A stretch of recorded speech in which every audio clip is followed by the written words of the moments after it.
자매가 주말에 내 회사 차를 빌려갔고 그녀는 모든 차량을 추적한다는 걸 몰랐어.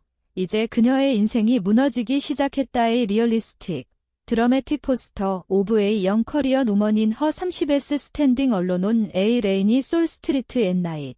허 페이스 쇼잉 이너 터모일 앤드 디터머네이션 위드 에이 슬릭 블랙 컴퍼니 카어 파워트 니어바이 언더 스트리트 라이츠. 브라이트 클리어 라이팅 하이라이팅 허 익스프레션 오브 빈네얼 앤드 리잘브. 인 더 백그라운드 에이 마던 오피스 빌딩 앤드 팹리 포토 프레임 세터드 온 더 그라운드 심벌라이징 브로컨 트러스트 온 에이 크랙트. 스마트폰 스크린 라이잉 온 더 웨트 페이브먼트의 볼드 텍스트 오버레이 리즈즈 비밀은 영원히 숨겨지지 않아. 이제 복수의 시간이야. 내처럴리 인터그레이티드 에즈 에이 메시지 노터퍼케이션 스몰 오디오 아이칸 위드 오디오 텍스트 인 더 바텀 라이트 코어너 오버롤 인바이팅 필 라이크 에이 라이프 스토리 언폴딩인 에이 스릴러 무비. 내가 생각했던 모든 게 무너지는 순간이었다. 주말에 언니가 내 회사 차를 빌려달라고 했을 때 나는 그냥 웃으며 줬다. 언니, 조심해서 타. GPS 추적기 달려있으니까 농담처럼 말했지만 그건 진심이었다. 우리 회사는 모든 차량을 실시간으로 추적한다. 그런데 언니는 그걸 몰랐고 그날 밤 그녀의 비밀이 드러났다. 나는 화면을 보며 손이 떨렸다. 그 차는 우리 집 근처가 아니라 서울 외곽의 한 모텔 주차장에 멈춰 있었다. 언니의 남편, 내 매형은 출장 중이었고 언니는 혼자라고 했는데 그 안에 누가 있었을까? 그 순간 내 가슴이 찢어지는 듯 했다. 왜냐하면 나는 늘 언니의 그림자였다. 어린 시절부터. 어린 시절, 우리 집은 평범한 서울의 아파트였다. 아버지는 공무원, 어머니는 주부. 언니는 항상 똑똑하고 예쁜 딸로 칭찬받았고 나는 그 뒤를 따르는 착한 동생이었다. 언니가 고등학교 때 장학금을 받았을 때 부모님은 우리 큰딸 덕분에 집안이 빛난다고 했고 나는 그냥 공부나 열심히 하라는 말만 들었다. 대학 때도 마찬가지였다. 언니는 명문대에 들어갔고 나는 지방대로 갔다.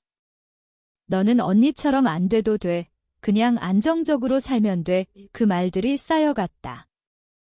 졸업 후 언니는 대기업에 취직했지만 곧 결혼해서 그만뒀다. 매형은 변호사, 잘 나가는 사람. 언니는 나는 가정을 지킬게라고 했지만 그 뒤로 나를 더 무시했다. 너는 아직 결혼도 못했으니 회사나 잘 다녀. 내가 IT 스타트업을 차린 후 성공했을 때도 언니는 준이 좋았네 라고만 했다. 부모님도 언니 편이었다. 언니가 내 차를 빌려달래. 줘라. 가족이잖아. 항상 그렇게. 그런데 그 주말 차를 빌려준 게 실수였다. 아니, 어쩌면 운명이었다. 토요일 저녁, 나는 집에서 혼자 컴퓨터를 켰다. 회사 시스템에 로그인해 차량 위치를 확인했다. 습관이었다. 그런데 언니의 차 내 차는 모텔에 있었다. 심장이 쿵쾅거렸다. 설마 나는 앱을 통해 실시간 위치를 추적했다. 차는 2시간째 움직이지 않았다. 나는 참을 수 없었다. 택시를 타고 그곳으로 갔다. 모텔 주차장에 도착했을 때 차 안에 아무도 없었다. 하지만 언니의 핸드백이 보였다. 문을 열어보니 안에는 언니의 지갑과 낯선 남자의 명함.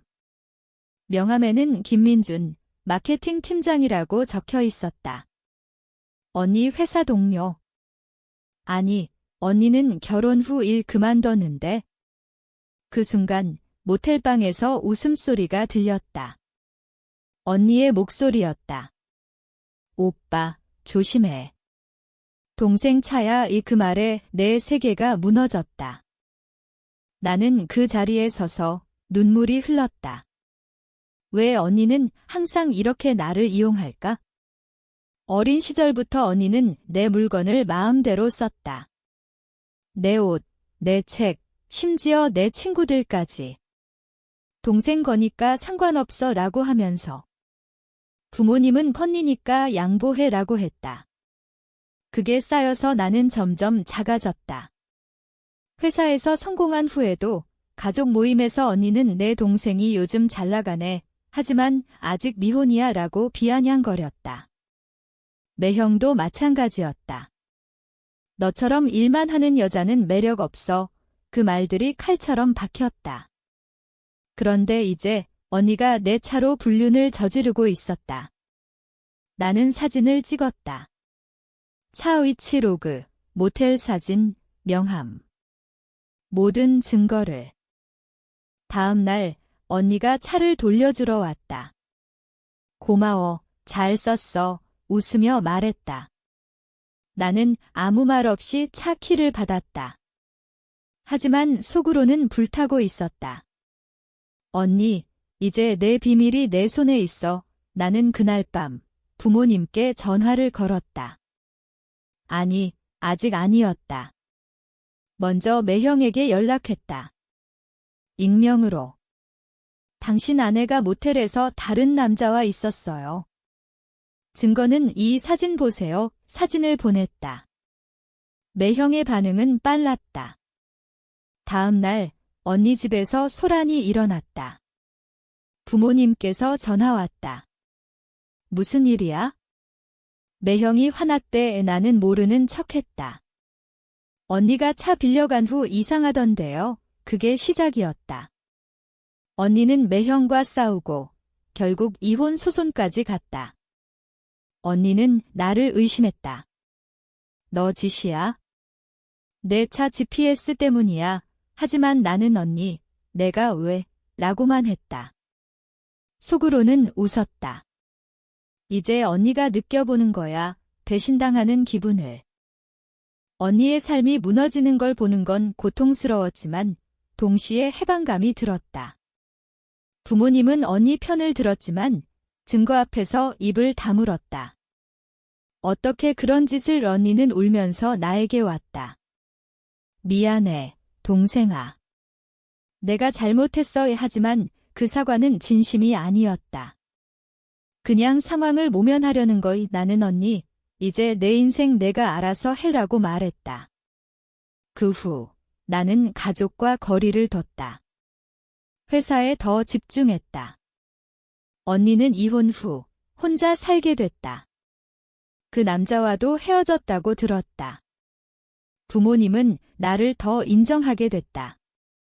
내가 우리 집안의 기둥이야. 하지만 그 말도 이제 늦었다. 나는 이미 상처받았으니까. 그런데 왜 이런 일이 일어났을까? 언니는 항상 우월감을 느꼈을 거다. 나를 아래로 보는 게 습관이었을 테니까. 하지만 그게 그녀를 망쳤다. 나는 복수를 했지만 승리감보다는 공허함이 남았다. 인생이란 게 이렇게 서로를 아프게 하는 건가? 언니의 눈물을 본 후 나는 생각했다. 이게 정말 옳았을까? 하지만 후회는 없다. 이제 나는 자유롭다. 언니, 내가 나를 밟았던 만큼 이제 내가 느껴봐. 배신의 무게를. 내가 생각했던 모든 게 무너지는 순간이었다. 주말에 언니가 내 회사 차를 빌려달라고 했을 때 나는 그냥 웃으며 줬다. 언니, 조심해서 타. GPS 추적기 달려있으니까. 농담처럼 말했지만 그건 진심이었다. 우리 회사는 모든 차량을 실시간으로 추적한다. 그런데 언니는 그걸 몰랐고 그날 밤 그녀의 비밀이 드러났다. 나는 화면을 보며 손이 떨렸다. 그 차는 우리 집 근처가 아니라 서울 외곽의 한 모텔 주차장에 멈춰 있었다. 언니의 남편, 내 매형은 출장 중이었고 언니는 혼자라고 했는데 그 안에 누가 있었을까? 그 순간 내 가슴이 찢어지는 듯 했다. 왜냐하면 나는 늘 언니의 그림자였다. 어린 시절부터 부모님은 언니를 더 아꼈고 나는 항상 양보해야 했다. 언니가 먼저야. 그 말들이 쌓여 내 자존심을 갉아먹었다. 이제 언니가 내 물건으로 배신을 저지르고 있었다. 나는 그 자리에서 결심했다. 더 이상 참지 않겠어? 어린 시절 우리 집은 서울 변두리의 평범한 아파트였다.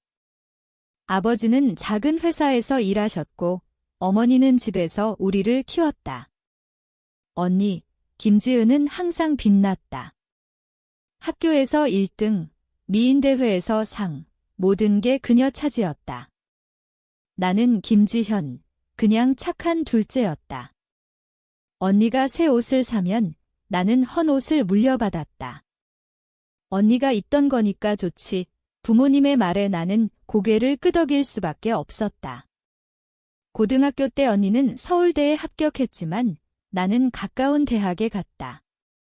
졸업 후 언니는 대기업에 취직했지만 곧 매형과 결혼해 그만뒀다.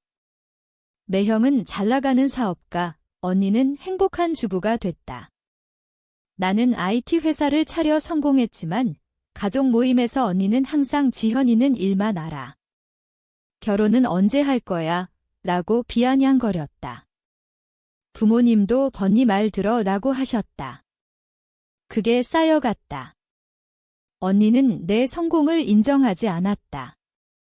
운이 좋았네 그 말에 나는 속으로 울었다. 그 주말 언니가 차를 빌려간 건 친구 만나러 간다는 핑계였다. 나는 의심하지 않았다. 그런데 저녁에 회사 앱을 열어보니 차가 모텔에 멈춰 있었다. 심장이 덜컥 내려앉았다. 언니, 왜? 나는 택시를 타고 그곳으로 갔다.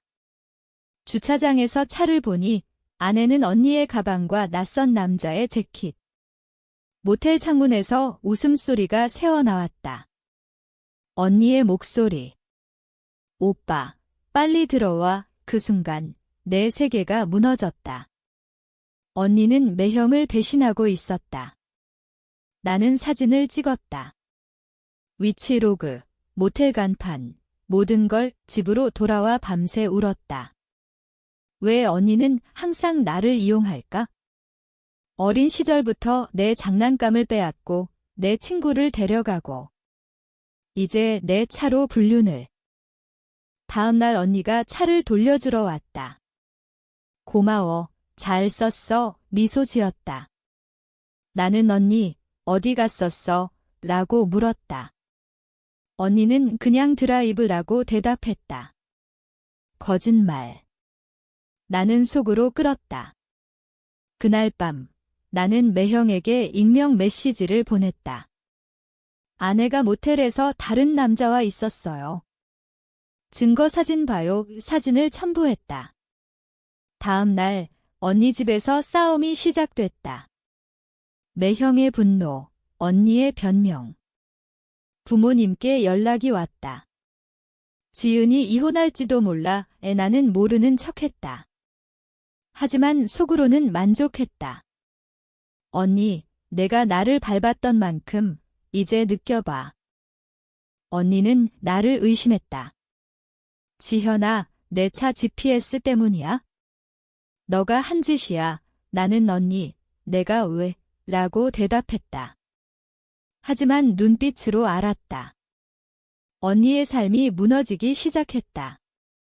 이혼 소송, 재산 분할, 모든 게 엉망이 됐다. 언니는 부모님 집으로 돌아왔지만 아버지는 내가 집안을 망쳤어 라고 하셨다. 어머니는 울기만 하셨다. 나는 멀리서 지켜봤다. 복수는 성공했지만 가슴이 아팠다. 왜 우리는 이렇게 됐을까? 언니의 이혼이 확정된 후 그녀는 완전히 변했다.